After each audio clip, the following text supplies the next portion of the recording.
Hello student, again आपका स्वागत है एक न्यू वीडियो में। तो आज की वीडियो रहेगी हिंदी कथा साहित्य की। तो आज उसके सारे चैप्टर के इंपॉर्टेंट क्वेश्चन आपके साथ डिस्कस कर लूँगा और साथ ही बीए प्रोग्राम से लेके बीकॉम प्रोग्राम के लिए वीडियो रहने वाली है थर्ड सेमेस्टर। तो वीडियो के एंड तक बने रहना और 100% आपको इसी इंपॉर्टेंट क्वेश्चन में से आपको एग्जाम में क्वेश्चन देखने को मिलेंगे। तो अगर आपका एग्जाम इस वीडियो को देखने के बाद अच्छा जाता है तो प्लीज़ कमेंट करके ज़रूर जाना बाद में, ताकि हमें पता चले कि जो हमने आपके संग इंपॉर्टेंट क्वेश्चन डिस्कस करे हैं वो सही है क्या नहीं, ताकि हम आने वाले टाइम में आपके लिए और सब्जेक्ट के इंपॉर्टेंट क्वेश्चन लेकर आएँ। तो वीडियो एंड तक देखना, साथ ही चैनल को सब्सक्राइब कर लेना है फिर न्यू नोटिफिकेशन के लिए। और अगर आप किसी अदर टॉपिक या सब्जेक्ट पे वीडियो चाहते हो तो प्लीज़ कमेंट करके ज़रूर बताना। और ऑफिशियल व्हाट्सअप ग्रुप का आपको लिंक देखने को मिल जाएगा डिस्क्रिप्शन में, तो जाके ज्वाइन कर लेना। तो स्टार्ट करते हैं वीडियो। तो यहाँ पे पहला क्वेश्चन कहता है कहानी की परिभाषाओं के आधार पर उसके स्वरूप की यहाँ पे चर्चा करनी है। यानी कि कहानी की क्या परिभाषा है उसके आधार पर आपको कहानी के रूप या स्वरूप की यहाँ पे चर्चा करनी है। तो लॉन्ग आंसर लिखने के लिए आपको सबसे पहले यहाँ पे परिभाषाएं लिखनी होंगी। तो यहाँ पे देख सकते हो, मुंशी प्रेमचंद के अनुसार कहानी एक ऐसी गद्य रचना है जो किसी एक अंग या मनोभाव को प्रदर्शित करती है। कहानी के विभिन्न चरित्र, कहानी की शैली और कथानक उसी एक मनोभाव को पुष्ट करती है। तो यहाँ पे कहने का मतलब क्या है, कहानी एक गद्य रचना है। गद्य का मतलब यहाँ पे लॉन्ग कह सकते हो, लॉन्ग रचना से होता है जिसमें कह सकते हो लॉन्ग होती है जो कहानी, उसको कहानी यहाँ पे कहा गया है, एक गद्य रचना है। और साथ ही जो इसमें है उसमें आपको देखने को मिलेगा भाव, यानी कि कहानी में एक भाव आपको देखने को मिलेगा। वो भाव ईर्ष्या का भी हो सकता है, एक प्रेम संबंध का भी हो सकता है, एक कह सकते हो अच्छा भी और बुराई दोनों, हर तरीके का जो भाव होते हैं वो आपको एक कहानी में देखने को मिलते हैं। इसमें आपको विभिन्न तरीके के चरित्र देखने को मिलते हैं, इसमें आपको भाषा शैली देखने को मिलती है ना। तो इस तरीके से कहानी होती है जो प्रेमचंद्र के अनुसार यहाँ पे कहानी की ये डेफिनेशन दी गई है। उसके बाद यहाँ पे आपको और भी कहानी की डेफिनेशन देखने को मिलेंगी, जैसे यहाँ पे दे रखी है। तो यहाँ पे कहता है हडसन के अनुसार कहानी की परिभाषा यहाँ पे कुछ इस तरीके से है। पहली है, लघु कहानी में केवल ही मूल भाव होता है। यानी कि एक लघु कहानी में सिर्फ मूल भाव होता है। उस मूल भाव का विकसित तार्किक निष्कर्षों के साथ लक्ष्य का कि एक निष्ठा से सरल स्वाभाविक गति से किया जाना चाहिए। कि यहाँ पे कहने का मतलब क्या है, जो एक कहानी है उसका केवल एक मूल भाव होता है लघु कहानी में, और उसके जो कहानी के भाव है वो कहीं ना कहीं निष्कर्ष और उसके लक्ष्यों पर उसका ध्यान यहाँ पे किया जाता है। तो इस तरीके से कहानी की यहाँ पे अलग अलग डेफिनेशन दे रखी है, तो आप उसको देख सकते हैं। फिर यहाँ पे कहानी का स्वरूप कैसा है वो यहाँ पे बता रखा है। तो देखो, मैं आपको आंसर इसलिए प्रोवाइड कर रहा हूँ ताकि आपको समझ आ जाए कि क्वेश्चन में क्या चीज़ पूछी गई है और आपको किस तरीके से लिखना है। ये थोड़ा आंसर शॉर्ट है, बट लेकिन अगर आपको ये सब चीज़ें समझ आ गई तो आप एग्जाम में अच्छे खासे 3-4 पेजेस भर सकते हो इन्हीं आंसर की मदद से। तो कहानी का स्वरूप कैसा है, कहानी कैसे दिखती है, किस तरीके का उसका रूप होता है, तो यहाँ पे देख सकते हो।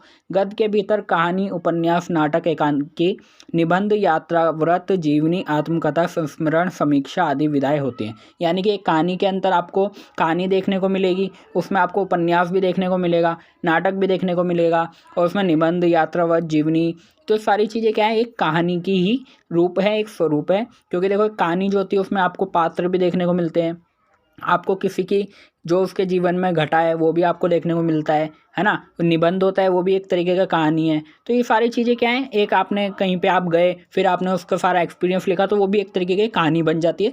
तो ये सारे क्या हैं, इसके स्वरूप हैं जो एक कहानी के अंदर होने चाहिए। जैसे यहाँ पे दे रखा है नाटक, उपन्यास, जीवनी, आत्मकथा, तो सारी क्या है, कहानी है। फिर कहता है कथा साहित्य में किसी न किसी घटनाक्रम के संदर्भ में प्रेम, ईर्ष्या, रहस्य, रोमांच, जिज्ञासा और मनोरंजन संबंधी भाव मिले जुले होते हैं। यानी कि एक कहानी के अंदर आपको हर तरीके का भाव देखने को मिलेगा। उसमें आपको प्रेम भी देखने को मिलेगा, दुश्मनी भी देखने को मिलेगी, उसमें कोई मिस्ट्री होगी, रहस्य होगा, उसमें कोई रोमांच होगा जो आपको देखने में मज़ा आएगा, उसमें जिज्ञासा होगी कि आपको इस कहानी के अंदर और आगे क्या होने वाला है, सस्पेंस देखने को मिलेगा। तो इस तरीके से एंटरटेनमेंट होगा, मनोरंजन होगा। तो ये सारे कहानी के एक कह सकते हो मिले जुले भाव होते हैं जो एक कहानी का स्वरूप बनाते हैं। फिर उसके बाद कहानी के संबंध में सृष्टि के प्रारंभ से जुड़ा होता है। मानव ने जिस दिन से भाषा द्वारा अपने भावों की अभिव्यक्ति आरंभ की होगी, संभवतः उसी दिन से उसकी कहानी शुरू होगी। यानी कि कह सकते हो कहानी, यानी कि एक बच्चे की जन्म से लेके उसकी मृत्यु तक की जो सारे कह सकते हो स्टेप होते हैं वो सब एक कहानी के तरीके से ही होते हैं। तो इस तरीके का कहानी का एक स्वरूप होता है, यानी कि स्टार्टिंग से लेके एक उसका एंडिंग पॉइंट भी यहाँ पे होता है। तो इस तरीके से कहानी का स्वरूप होता है। तो आई होप आपको पता चला होगा किस तरीके से आपको इस क्वेश्चन का आंसर देना है। तो चलते हैं सेकंड क्वेश्चन की ओर। तो ये कहता है कहानी के तत्वों को केंद्र में रखकर कहानी के तत्वों को केंद्र में रख के उसकी संरचना का उल्लेख कीजिए। यानी कि कहानी के क्या तत्व है वो आपको यहाँ पे बताने होंगे अगर आपको आंसर लॉन्ग करना है। तो यहाँ पे कहानी के तत्वों को ध्यान में रखकर उसकी संरचना कैसे होती है उसके बारे में आपको देखो। कहानी की संरचना जब ही होगी जब आपको उसके कहानी के तत्व पता होंगे। कहानी के तत्व हमेशा कहानी की संरचना में सहयोग करते हैं। तो यहाँ पे देखो कहानी के क्या तत्व होने चाहिए पहले आप देख लीजिए। जैसे कि इसमें कथानक एवं कथा वस्तु दे रखा है पहला तत्व, जिसमें कथानक को कहानी का शरीर कह सकते हो। यानी कि एक कहानी का पूरा स्ट्रक्चर क्या रहने वाला है वो एक कथानक या कथा वस्तु में कह सकते हो एक्सप्लेन किया जाता है। तो आप इसको देखेंगे। फिर उसके बाद पात्र और चित्रण होना चाहिए, चरित्र चित्रण। तो इसका सेकंड तत्व है पात्र और चरित्र चित्रण। कहानी में पात्रों का चयन करते समय कथाकार पूर्ण सजग प्रहरी की तरह से रहता है। हर पात्र का चयन कल्पना के आधार पर यथार्थ के धरातल पर ही सहानुभूति के लिए हुए करता है और साथ ही जिसके कारण अंत तक मूल संवेदना पात्र के साथ बनी हो। यानी कि कहने का मतलब ये कि जब आप कहानी के लिए पात्रों का चयन करते हो तो उसका क्या है आपको कल्पना करनी पड़ती कि एक पात्र कैसे काम करेगा, उसको उसकी स्किल देखी जाती है। तो उस तरीके से पात्र चरित्र चित्रण यहाँ पे करना होता है। इसका सेकंड तत्व यह है। फिर उसके बाद है कथोपकथन एवं संवाद योजना। अब देखो अगर एक कहानी है, कहानी में अगर किसी 2-3 कैरेक्टर की आपस में बात नहीं होगी तो वो कहानी नहीं बनेगी। तो कहानी बनाने के लिए इसमें संवाद की भी बहुत ज़रूरत पड़ती है। जैसे कहा है कि संवाद योजना को कहानी का अनिवार्य अंग माना गया है। पात्रों के जीवन के मंच का चरित्र अपना अभिनय है। संवाद माध्यम से पात्र की मन स्थिति स्पष्ट होती है। तो इस तरीके से यहाँ पे संवाद योजना भी एक महत्वपूर्ण तत्व है कहानी का। फिर भाषा शैली, अगर आप सपोज कीजिए आप अगर इंडिया में कोई कहानी बना रहे हो तो उसकी भाषा शैली कैसी होगी, हिंदी होगी, सरल होगी, क्योंकि मोस्टली जो इंडियंस हैं वो हिंदी को समझते हैं, बोलते हैं, उनकी भाषा एकदम सरल होती है। तो उस तरीके से यहाँ पे भाषा शैली का किस तरीके से इस्तेमाल करना है वो चीज़ यहाँ पे आपको बतानी है। फिर वातावरण है, वातावरण कैसा होगा। अब जैसे आप इंडियन में देखोगे तो इंडियन के वातावरण कैसा है, एकदम नॉर्मल है। कहानी का वातावरण मनुष्य की सभ्यता यानी कि संस्कृति कैसी है, उसकी रहन सहन कैसा है, कपड़े कैसे पहनते हैं, तो ये वातावरण होता है। फिर उसके बाद उद्देश्य, आपको पता है हर कहानी का एक उद्देश्य होता है कि हमें कहानी से क्या आपको कहानी से क्या समझाना है किसी को, तो यहाँ पे उद्देश्य आ जाता है। तो उद्देश्य भी आपको यहाँ पे बनाना पड़ता है। तो इस तरीके से इसके तत्व हैं और इन्हीं तत्वों को मिलाकर आपका कहानी की संरचना होती है। तो आप इसको देख सकते हो। देखिए यहाँ लिखा है क्लासिक कहानी संरचना, जिसे कथा संरचना या नाट्य संरचना के रूप में भी माना जाता है।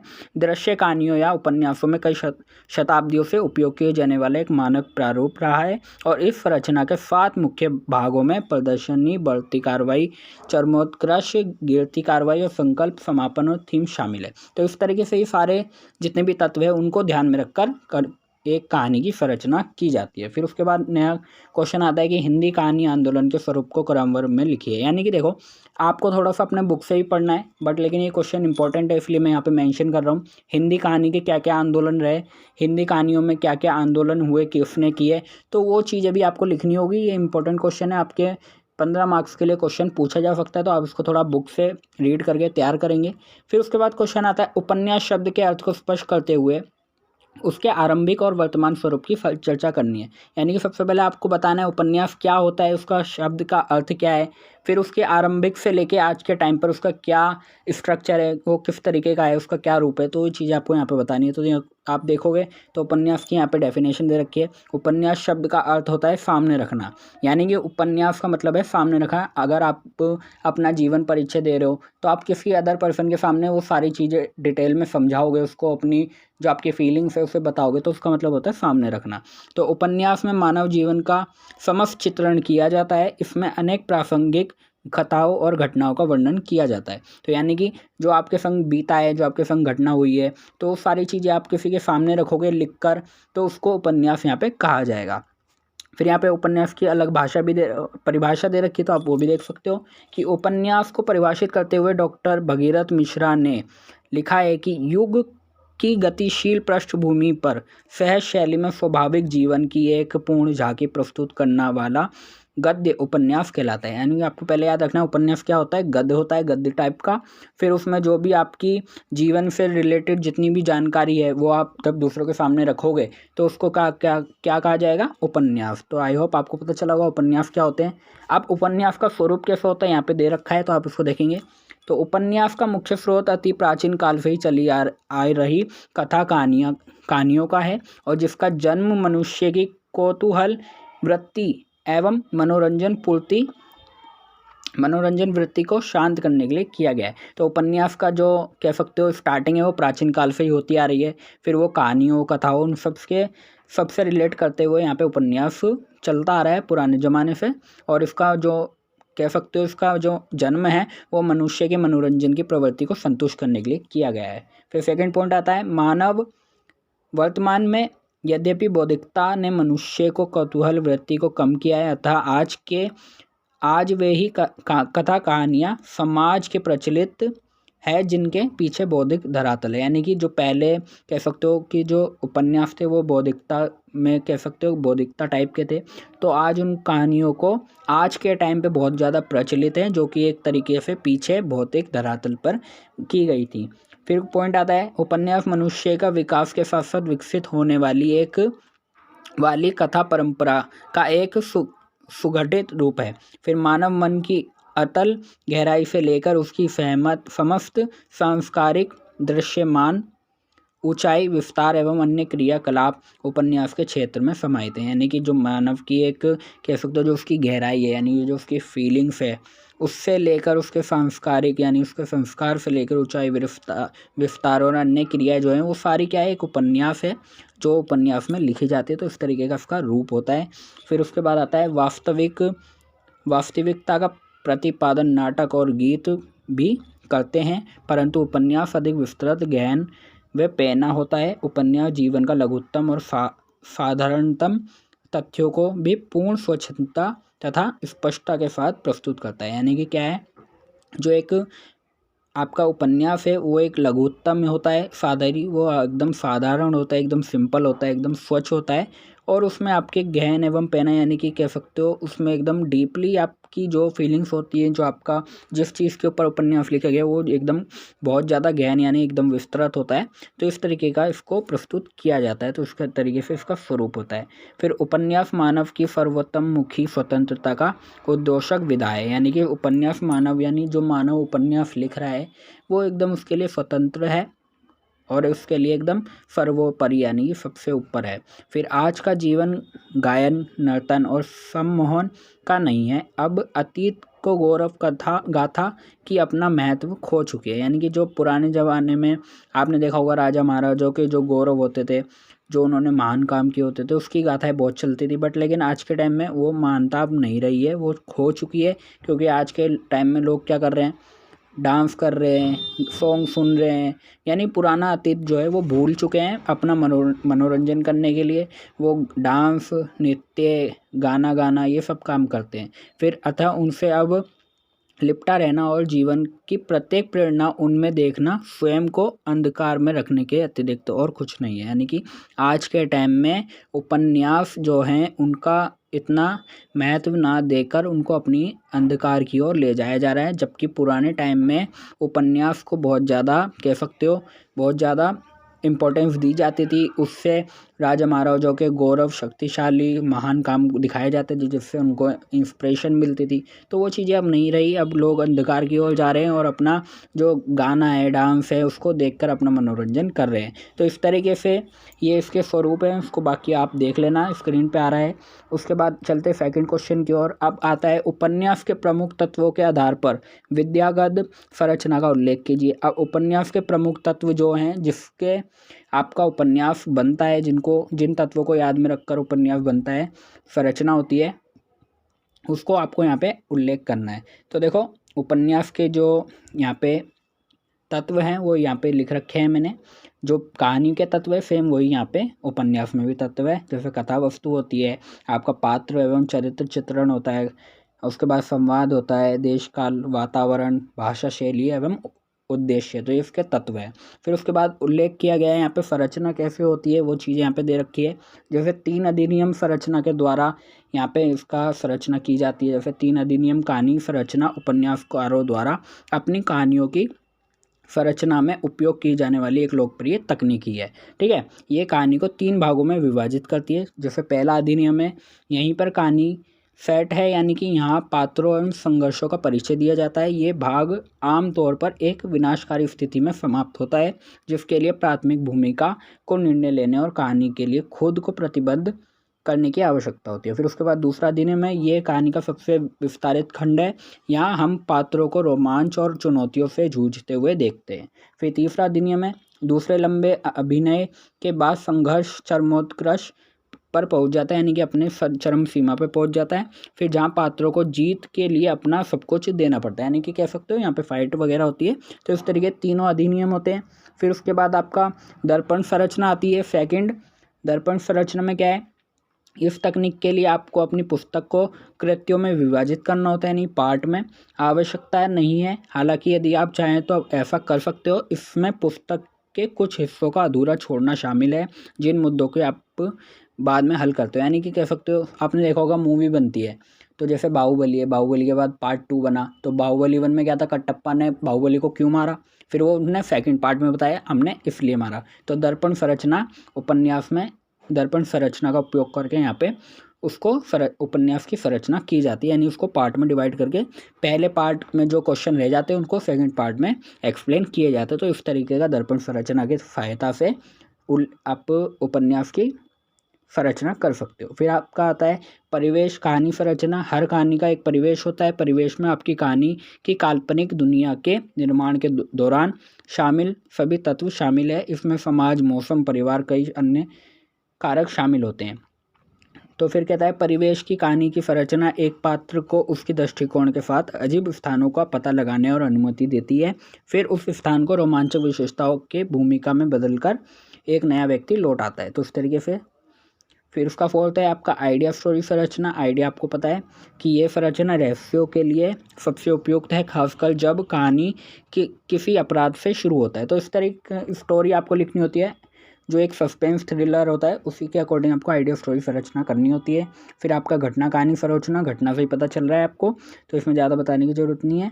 तो इस तरीके से इन सब चीज़ों की संरचना को इस्तेमाल करके आप एक उपन्यास की संरचना कर सकते हो। तो मैं सारे आपको जो चरित्र कहानी संरचनाएं, जितने भी मैंने संरचनाएं बताई ना, इनका सबका इस्तेमाल करके आप उपन्यास संरचना की यहाँ पे उल्लेख करना। आपको सारी संरचनाएं लिखनी है जितनी मैंने बताई। इसके बाद आपका जो आंसर है वो कंप्लीट हो जाएगा। चरित्र कहानी संरचना हो गया आपका, फिर उसके बाद घटना कहानी संरचना है, फिर उसके बाद आइडिया स्टोरी संरचना है, फिर उसके बाद आपका परिवेश कहानी संरचना है, फिर आपका दर्पण संरचना है, फिर उसके बाद आपका ये 3 अधिनियम संरचना है। तो ये सारे ही आपके संरचना का इस्तेमाल करके आप अपने उपन्यास की संरचना कर सकते हो। तो आई होप आपको ये क्वेश्चन समझ आया होगा। तो चलते हैं सेकंड क्वेश्चन की ओर।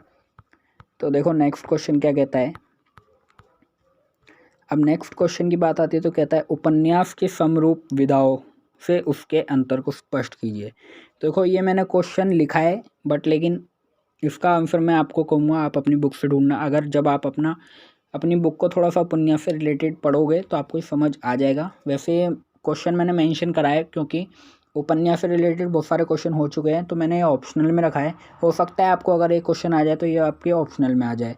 तो आपको ज़्यादा क्वेश्चन मैं वही बताऊंगा आंसर के साथ जो मैंने ज़्यादा, ठीक है। तो उपन्यास के समरूप विधायक क्या है, उसमें अंतर स्पष्ट करना है, आप उसको बुक से करेंगे। फिर सेकंड क्वेश्चन कहता है उपन्यास के भेद को केंद्र में रखते हुए हिंदी उपन्यास के प्रकारों की चर्चा करो।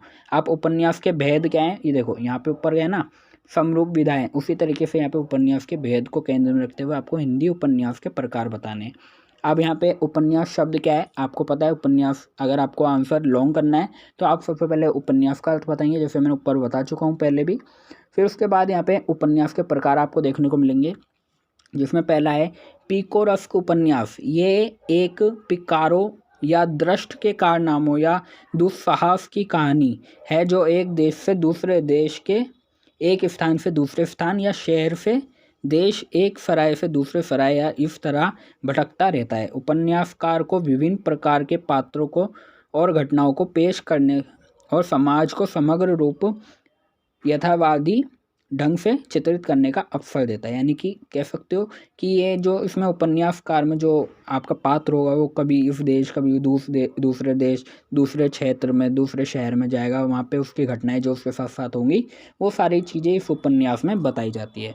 फिर उसके बाद आपका आता है पैनोरामिक उपन्यास। अब ये क्या होता है वो देखेंगे। अंग्रेजी उपन्यास के जनक हेनरी फील्डिंग पैनोरामिक या महाकाव्यात्मक उपन्यास के रचयिता हैं। इस प्रकार के उपन्यास में उपन्यासकार एक व्यापक धरातल पर घूमता है और उस समय के जीवन का एक व्यापक चित्र प्रदान करता है।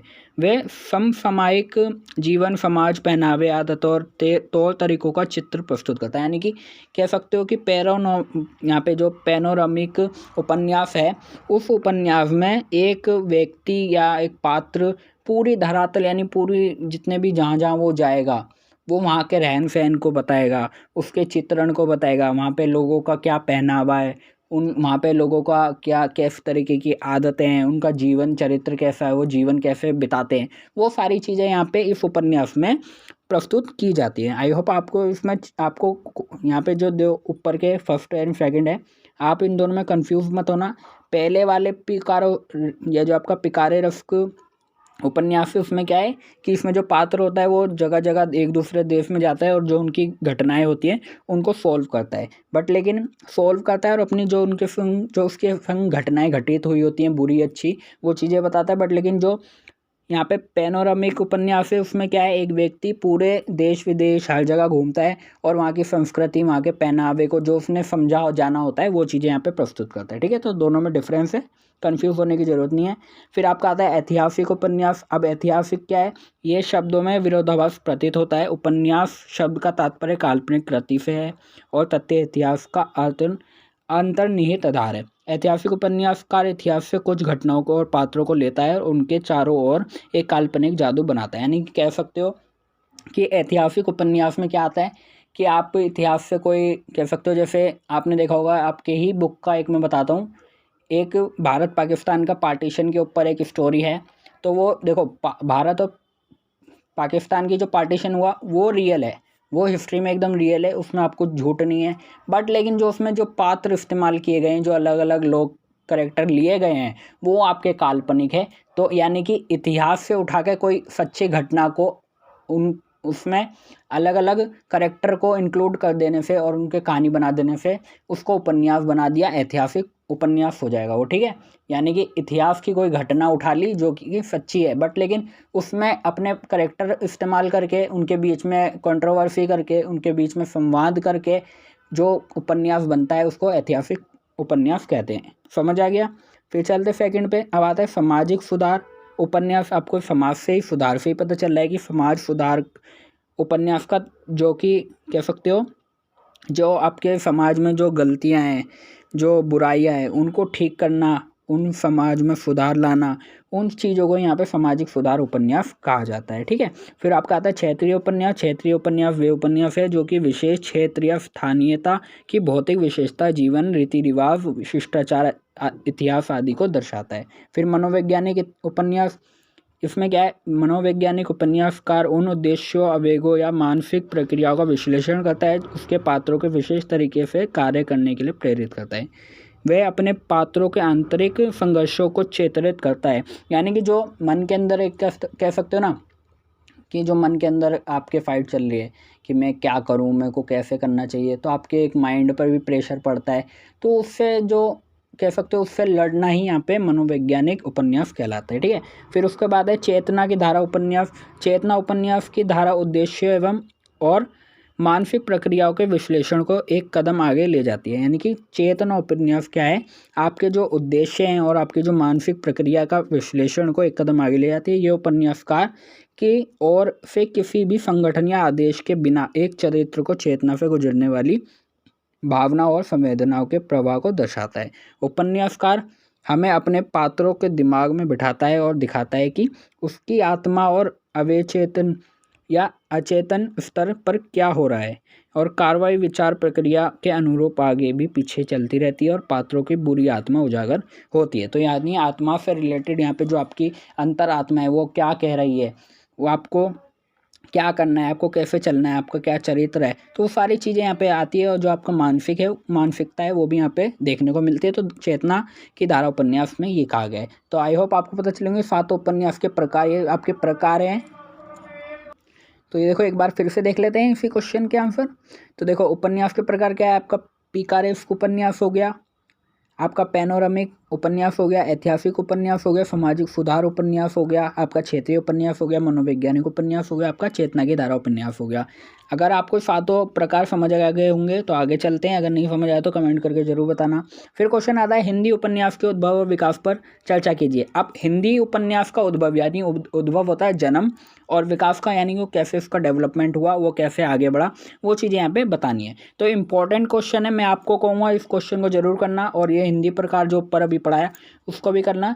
मैं जितने बता रहा हूँ अगर आपने इनमें से ये सारे कर लिए, जितने मैं क्वेश्चन बता रहा हूँ, 100% आपको इन सब्जेक्ट में से इस जो PDF में आपको पढ़ा रहा हूँ, इस PDF में से आपको 2-3 क्वेश्चन देखने को मिलेंगे। देखो टोटल आपको 5 क्वेश्चन करने हैं, 5 में से अगर इनमें 3 क्वेश्चन भी आ जाते हैं ना तो आप 100% पास हो जाओगे, और मैं गारंटी दे रहा हूँ क्वेश्चन इनमें से पूछे जाएंगे जो मैंने क्वेश्चन बनाए हैं, क्योंकि प्रीवियस क्वेश्चन पेपर मैं देख चुका हूँ किस तरीके के टाइप के क्वेश्चन बनते हैं, तो मैं वही आपको उस तरीके से बता रहा हूँ। तो 100% एग्ज़ाम में इन्हीं में से क्वेश्चन आएंगे। तो प्लीज़ आप इस वीडियो को अच्छे से देखना, समझना, और वीडियो लाइक करके जरूर जाना। तो देखो हिंदी उपन्यास के उद्भव और विकास पर चर्चा करनी है, उसका उद्भव कैसे हुआ है, उसका जन्म कैसे हुआ है, और उसका विकास कैसे हुआ है, वो चीज़ें आपको यहाँ पे बतानी। तो उपन्यास क्या है सबसे पहले आप वो डिफाइन कर देना। फिर उसके बाद कहता है उपन्यास हिंदी गद्य की एक अनुवादिक आधुनिक विधा है। इस विधा की हिंदी में प्रादुर्भाव अंग्रेजी साहित्य के प्रभाव का स्वरूप है, लेकिन इसका यह अर्थ है कि कदापि नहीं कि इससे पहले भारत में उपन्यास जैसी विधाएँ नहीं थी। यानी कि कहने का मतलब क्या है कि अंग्रेजी कह सकते हो, कुछ लोग कहते हैं कि जो हिंदी में अंग्रेजी साहित्य के प्रभाव से यहाँ पे उपन्यास उजागर हुआ है, बट लेकिन ऐसा नहीं है। अंग्रेजी से पहले भी हिंदी भाषा में उपन्यास हुआ करते थे। तो उसको यहाँ पे बताया गया है, जैसे यहाँ पे कहा है कि संस्कृत, पाली, प्राकृत, अपभ्रंश आदि में अनेक नीति कथाएं तथा आख्यान मिलते हैं। यानी कि पुराने ज़माने की संस्कृत भाषा, पाली, प्राकृत, अपभ्रंश से भी मिलते जुलते लैंग्वेज में आपको उपन्यास देखने को मिल जाएंगे, जो कि अंग्रेजी भाषा से पहले आ चुके थे। तो इस तरीके से कह सकते हो उपन्यास का उद्भव हुआ है। अब उसका विकास कैसे हुआ है वो यहाँ पे दे रखा है। तो देखो हिंदी उपन्यास के विकास जो हैं वो अलग अलग युग में हुए हैं। पहला है प्रेमचंद्र पूर्व युग, फिर है प्रेमचंद्र युग, और उसके बाद है प्रेमचंद्रोत्तर युग। तो ये इन तीनों युग में कह सकते हो हिंदी उपन्यास का विकास हुआ है। तो देखो प्रेमचंद्र पूर्व युग यानी कि इससे पहले क्या है, तो कहता है भारतेंदु हरिश्चंद्र जी ने हिंदी के विभिन्न विधाओं में महत्वपूर्ण योगदान दिया, परंतु उपन्यास के विकास में उनका योगदान अधिक नहीं है। बट लेकिन उन्होंने योगदान दिया है, जितना दिया है, बट लेकिन ज़्यादा नहीं है। तो बट लेकिन यहाँ पे आपको यहाँ पे मेंशन करना पड़ेगा कि प्रेमचंद से पहले के जो युग था उसमें किसने उपन्यास में अपना योगदान दिया है। तो भारतेंदु हरिश्चंद्र जी ने अनेक विधाओं में महत्वपूर्ण योगदान दिया, परंतु उपन्यास के विकास में उनका कम था। फिर उन्होंने कुछ उपन्यास का अनुवाद अवश्य किया है, परंतु किसी मौलिक उपन्यास की रचना वहाँ पे नहीं की गई है। उन्होंने एक उपन्यास लिखना आरंभ किया था, परंतु वे पूर्ण नहीं हो पाया। ठीक है, अधिकांश विद्वान हिंदी का प्रथम मौलिक उपन्यास श्रीनिवास दास द्वारा रचित परीक्षा गुरु को मानते हैं। तो देखो ये उपन्यास है, उपन्यास का नाम यहाँ पे बताया गया है कि प्रथम मौलिक उपन्यास का नाम क्या था, परीक्षा गुरु।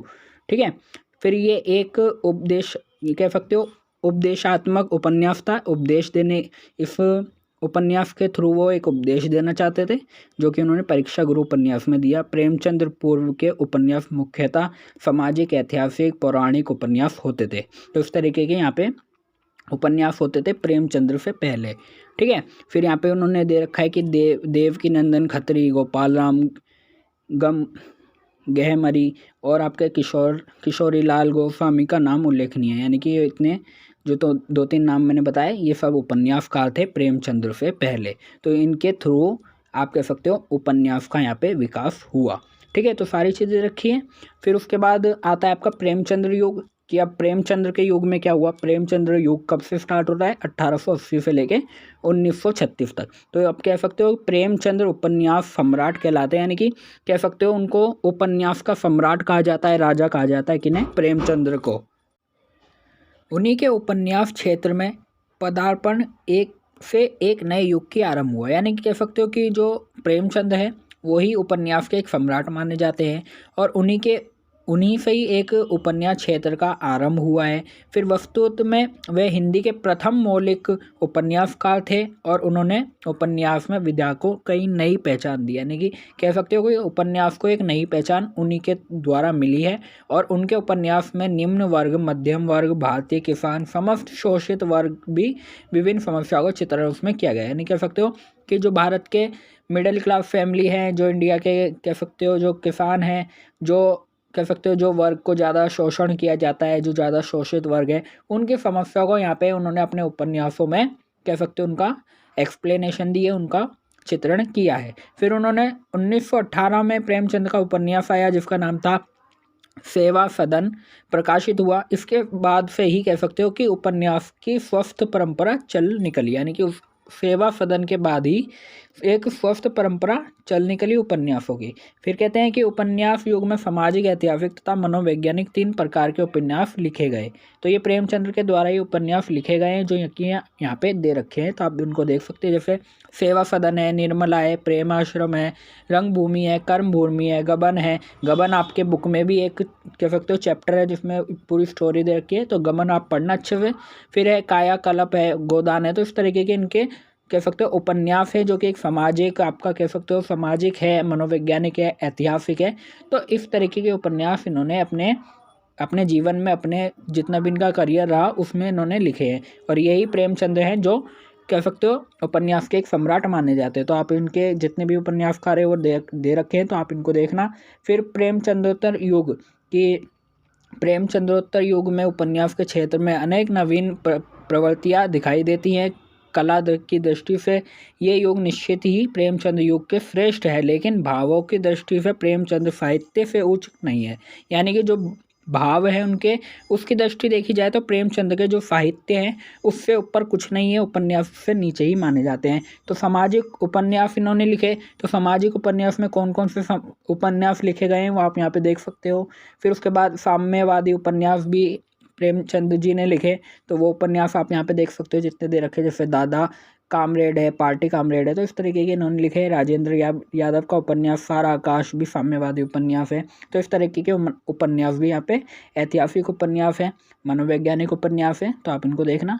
तो इस तरीके से आपको क्वेश्चन समझ आ गया होगा कि इसका आंसर आपको किस तरीके से लिखना है, और उपन्यास का उद्भव कैसे हुआ है और उसका विकास कैसे हुआ है। देखो, विकास जो है वो 3 युग में हुआ है, एक प्रेमचंद से पहले के युग में, फिर एक प्रेमचंद के युग में, और उसके प्रेमचंदोत्तर युग में हुआ है। फिर उसके बाद उसके विकास में कई कई प्रकार के उपन्यास लिखे गए, जैसे आपका यहाँ पे प्रयोगशील उपन्यास है, सामाजिक उपन्यास है, आपका आंचलिक उपन्यास है, मनोवैज्ञानिक उपन्यास है, ऐतिहासिक उपन्यास है।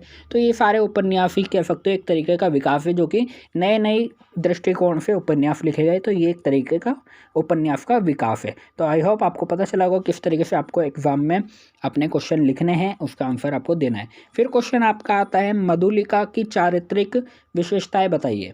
अब मधुलिका का जो चारित्र है वो किस कह सकते हो किस स्टोरी में है, मधुलिका का करेक्टर किस स्टोरी में, वो आपको पता होना चाहिए, आपको पूरी स्टोरी पता होनी चाहिए, जब भी आप एक चारित्रिक विशेषताएं लिख सकते हो। तो देखो, मधुलिका जयशंकर प्रसाद द्वारा रचित कहानी पुरस्कार की सर्वाधिक प्रमुख पात्र है, और एक कहानी की नायिका भी आप कह सकते हो। तो यहाँ पे देखो, उसके यहाँ पे देशभक्त बालिका है, यानी कि एक देशभक्त की बालिका है। उसके बाद स्वाभिमानी बालिका है, यानी कि अपने स्वाभिमान पर अड़ी हुई है, यानी कि यही कारण है कि वह अपनी भूमि के बदले में ना तो राजा को दूसरी भूमि देना चाहती है और ना ही उसके बदले में धन लेना चाहती है। तो इस तरीके से एक स्वाभिमानी बालिका है। परिश्रमी है, मेहनती लड़की है। फिर उसके बाद प्रेमी ही देश की स्वामिनी है, यानी प्रेम से प्यार करने वाली वे लड़की है। फिर उसके बाद प्रेम और कर्तव्य के द्वंद्व को झेलती हुई बालिका है। तो इस तरीके की इसकी विशेषता है। आपको ये सारी कह सकते हो आपको ये सारी विशेषताएं लिखने के लिए, समझने के लिए आपको ये स्टोरी पढ़नी होगी। तो मैं आपसे ये कहूँगा बुक में जितनी भी स्टोरी है एक बार उसकी प्लीज़ अच्छे से स्टोरी का कह सकते हो शॉर्ट में उसको पढ़ लेना, आपको समझ आ जाएगा। फिर उसके बाद क्वेश्चन आता है कि निर्वासित राजकुमार अरुण की क्या योजना थी। तो ये क्वेश्चन आ भी सकता है और नहीं भी, बट लेकिन मैंने मेंशन यहाँ पे कर दिया है। तो आप एक बार बुक जो आपकी पुरस्कार स्टोरी है उसको एक बार पढ़ लेना। फिर क्वेश्चन आता है पुरस्कार कहानी की समीक्षा विविध तत्वों के आधार पर कीजिए। तो अब पुरस्कार कहानी की आपको समीक्षा करनी है विविध तत्व, यानी कि कहानी के क्या तत्व होते हैं वो मैं आपको बता चुका हूँ। कहानी में आपकी कथा वस्तु होनी चाहिए, पात्र चरित्र होना चाहिए, चित्रण होना चाहिए, भाषा शैली होनी चाहिए। तो ये सारे क्या होते हैं, तत्व होते हैं। इन्हीं तत्वों के आधार पे आपको बताना है कि पुरस्कार कहानी क्या है, उसकी आपको यहाँ पे समीक्षा करनी है। तो देखो पहला कहानी का तत्व क्या है, कथा वस्तु। अब आपको कथा वस्तु में क्या क्या चीज़ होती है और पुरस्कार में कथा वस्तु क्या है वो चीज़ आपको यहाँ पे बतानी है। संक्षिप्तता कहानी के कथानक का अनिवार्य गुण है। वैसे तो कथानक की 5 दशाएं होती हैं, जैसे यहाँ पे दे रखी है आरंभ, विकास, कौतूहल, चरम सीमा और आपका और अंत। तो ये सारी चीज़ें एक कह सकते हो पुरस्कार में है। फिर उसके बगैर पात्र और चित्रण, यानी कि जो पुरस्कार कहानी है उसमें क्या क्या चित्रण है, किस बारे में बताया गया है, उसमें क्या क्या पात्र हैं, कौन कौन से, तो वो चीज़ें आपको यहाँ पे बतानी है। वातावरण, पुरस्कार की कहानी का वातावरण कैसा है वो आपको यहाँ पे बतानी है। जैसे यहाँ पे बता रखा है कि प्रसाद की पुरस्कार कहानी में मधुलिका का चित्रण, चरित्र चित्रण में भौतिक मानसिक वातावरण की सुंदरता सुरक्षित कह सकते दिखाई गई है। ठीक है। फिर उसका संवाद आपको बताना है कि कैसे कैसे संवाद है, उसमें छोटे छोटे संवादों का प्रयोग किया गया है, तर्क वितर्क है, तो इस तरीके का यहाँ पे संवाद इस्तेमाल किया गया है। फिर उसकी भाषा शैली कैसी है, भाषा शैली आपको बतानी है कि आत्मकथात्मक है, रक्षात्मक है, डायरी है, नाटकीय शैली का प्रयोग यहाँ पे किया गया है। लेखक का भाषा पर पूर्ण अधिकार हो, कहानी की भाषा सरल एवं स्पष्ट होनी चाहिए, यानी कि कहानी एकदम सरल है, कहानी की जो भाषा है वो सरल है, समझने योग्य है ना, रक्षात्मक है, डायरी है, नाटकीय शैली है। फिर उसका उद्देश्य क्या है, कहानी में क्या उद्देश्य दिया गया है वो चीज़ आपको यहाँ पे बतानी। जैसे लिखा है कि कहानी कला के शास्त्रीय नियमों की अपेक्षा उसकी अत्यंत प्रभाव क्षमता अधिक महत्वपूर्ण होती है। तो इस तरीके से आपको जो पुरस्कार स्टोरी में जो उद्देश्य बताया गया है वो चीज़ आपको यहाँ पे लिखना है। फिर आपको क्वेश्चन आता है प्रसाद कृत्य पुरस्कार कहानी का मूल भाव क्या है। आप अगर अपनी कह सकते हो कि स्टोरी पढ़ोगे तो आपको समझ आएगा कि आपको क्या मूल भाव देखने को मिलता है पुरस्कार कहानी में। फिर है क्वेश्चन, ऐसी होली खेलो लाल विदेशी शासन के विरुद्ध है, इस तर्क पर सहित प्रकाश डालिए। महासिंह के चरित्र का चित्रण कीजिए और कहानी के तत्वों के आधार पर शरणदाता की कहानी की समीक्षा कीजिए। तो इस तरह के क्वेश्चन आपको देखने को मिलेंगे। ये देखो मैं सारे क्वेश्चन बता रहा हूँ, इसके आंसर पॉसिबल नहीं हो पाए, बट लेकिन क्वेश्चन आपके इसी तरीके से आपके एग्जाम में आने वाले। तो प्लीज़ सारे क्वेश्चन आप सर्च कर लेना गूगल पे, या अपनी बुक आप पढ़ोगे तो उसको इसी तरीके के क्वेश्चन आपको पढ़ने होंगे। ऐसी होली खेलो लाल की मूल संवेदना को स्पष्ट कीजिए। शरणदाता भारत पाक विभाजन की सामाजिक घटना पर आधारित होते हुए भी प्रासंगिक है, इस पर कथन पर समीक्षा कीजिए, विवेचना कीजिए। तो मैं आपको बता देता हूँ, देखो शरणदाता भारत पाक विभाजन की सामाजिक घटना है, यानी कि एक रियल है जो कि हिस्ट्री से ली गई है।